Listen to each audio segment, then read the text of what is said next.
최근 들어 무인 가게에서 몰래 상품을 훔쳐가는 이들이 크게 늘고 있습니다. 몇백 원, 몇천 원 정도이니 걸려도 큰 처벌을 받지 않겠지 생각하시는 경향이 있는데요. 절대 그렇지 않다는 점 명심하셔야 합니다. 형법상 절도죄를 넘어 특수절도죄로 처벌을 받으실 수 있습니다.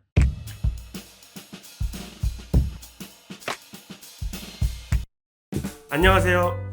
법무법인 일로 변경식 변호사입니다. 코로나19를 거치면서 비대면이 일상화되었고 인건비 절감 등의 이유로 동네 어디에서든 무인 상점을 쉽게 볼 수 있게 되었는데요. 이처럼 편리함과 비대면이라는 새로운 소비 트렌드가 반영되어 무인 상점의 인기가 날로 높아지는 만큼 무인 상점을 상대로 한 범죄 또한 늘고 있습니다. 직원이 상주에 있지 않다 보니 범죄에 노출되기 쉬운데요. 그 점을 노리고 상점의 물건이나 현금을 훔치거나 키오스크 혹은 상점 내 물품을 파손하는 등 관련 범죄가 빈번하게 발생하고 있어 해당 점주들의 고민이 큰 상황입니다.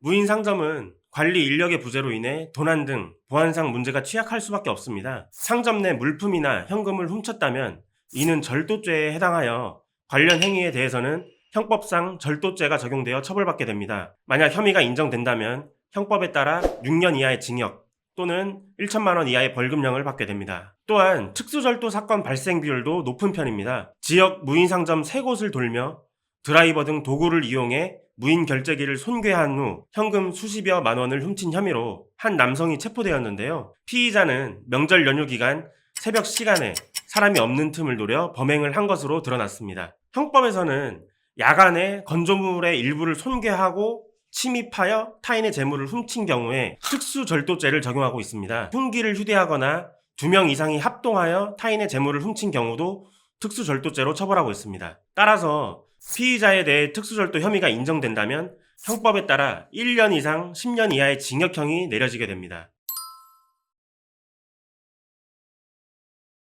특수절도죄에 대해서는 벌금형이 규정되어 있지 않습니다. 즉 기소유예 처분이 아닌 이상 집행유예 내지 실형이 선고되게 되는데요. 여기서 기소유예란 검사가 범죄 사실은 인정하지만 그 죄질이 경미하다고 판단해서 기소하지 않고 사건을 종결하는 것을 말합니다. 따라서 혐의를 인정해야 하는 상황이라면 범죄 기록이 남지 않는 기소유예 처분을 받는 것이 최선의 방법입니다. 기소유예 처분을 받기 위해서는 양형자료가 또 중요하고요. 양형자료 중에서도 가장 중요한 것은 바로 피해자와의 합의인데요. 피해자와의 합의를 통해 피해자가 처벌을 원하지 않는다는 처벌 불원서를 받아 제출한다면 양형 참작에 큰 도움이 될 수 있습니다.